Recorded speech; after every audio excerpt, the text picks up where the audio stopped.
My name is Chuck. I am a blacksmith, have been for 57 years plus working on this. I started working on blacksmithing when I was 10 years old. I worked with my dad and have been enjoying it ever since. I am a fourth generation Colorado blacksmith. My great-grandfather came to Colorado somewhere in the mid to early 1860s. He did a lot of blacksmithing along the way in the covered wagon train. They brought that stuff with them so that they could build the equipment that they needed. The hinges and latches for gates and stuff, and building corrals. He started it, my grandfather did it on the ranch, and my dad, that's where I learned it, was from my dad. So it's been a thing that's passed down through generations. My father used to do some repair work for people on the ranch. We had neighbors that, just brought stuff to be repaired. A lot of, farming equipment that needed to be repaired or sharpened. During the wintertime, well, he was nearly always busy. This is my hammer, the one that I've used for probably close to 50 years. When I was about 12 or 13 years old, my dad said that since I took such a good interest in blacksmithing, he gave this to me as a Christmas present. I put 2 or 3 handles in it, but I've been using the same hammer for that many years.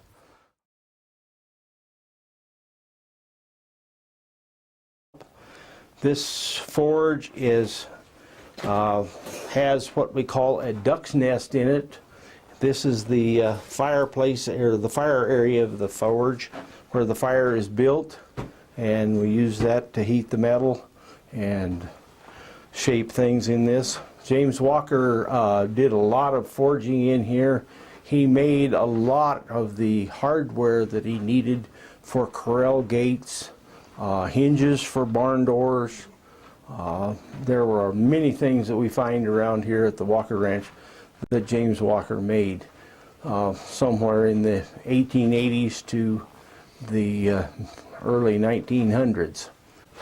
The forge, or the anvil, is here in the middle. The reason we don't use it is because the public would be extremely close to it.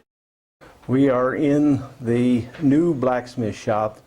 This blacksmith shop was built in 1999.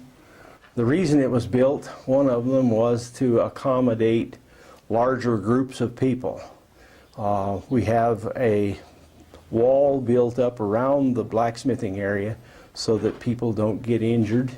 We have steps where little short people, the kids, can get up and stand and watch the work being done, and they're all above, being protected above the face of the anvil.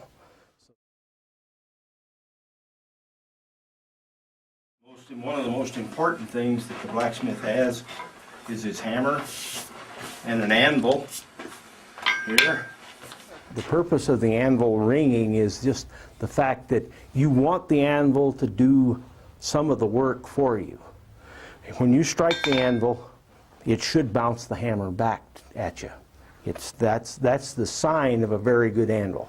It saves on the energy required to forge something. I could probably strike with 2 or 3 fingers, you see, but I just use the whole hand to control where I hit. And that's the most important thing there is about smithing, is hitting where you want to hit. The most important thing that a blacksmith has is his forge, or the place where he heats his metal. This one has a blower, or a centrifugal blower, on it. It blows air into the bottom of the fire and up through the fire. This fire will get up to about 2,400 degrees. It gets hot. The other things that a guy needs to take care of his fire, needs a good fire rake. Then we have a poker. This is to find clinkers in the fire, and clinkers are the impurities that are in the fire when you burn coal. Other things are the blacksmith's tongs, or his tools that he uses to hold the work. These are ones that I made right here. You notice that you can see the hammer marks and stuff on the reins. This is a round tong. This is for rolling scrolls and things like that. This is a pair that I made probably 30 years ago or more.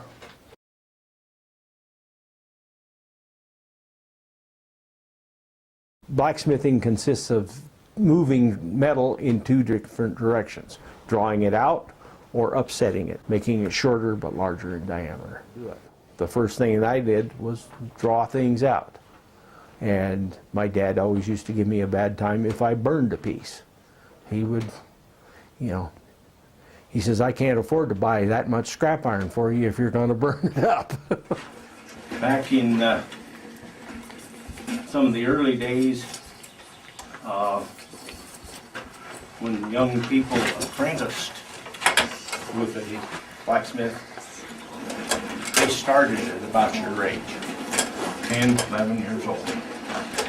And one of the first things you did was you manned the forge, manned the blower. You kept parts hot in there and not get it too hot.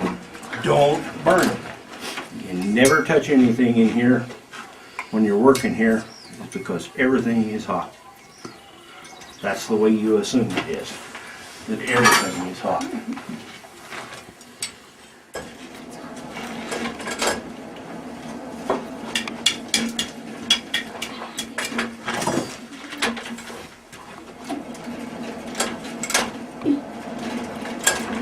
By pumping air into the fire, see it's changing colors, getting yellow down in the fire,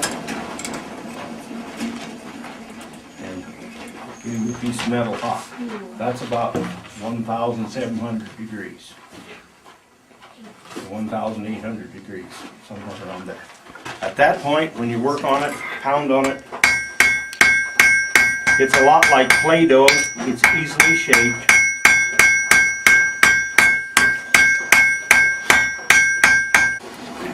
Loses its color, put it back in the fire.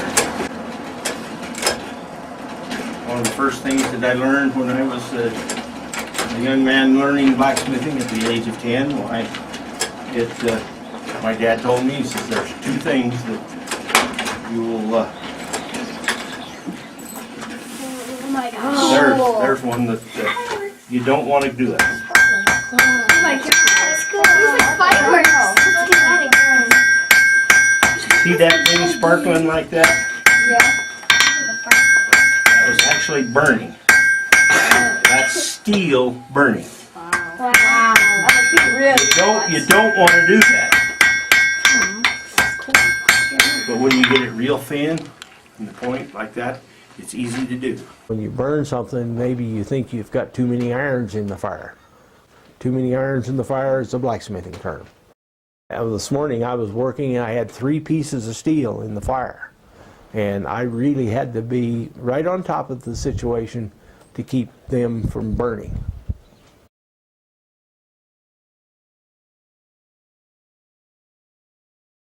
I have quite a number of young friends that are blacksmiths, that are learning to be blacksmiths.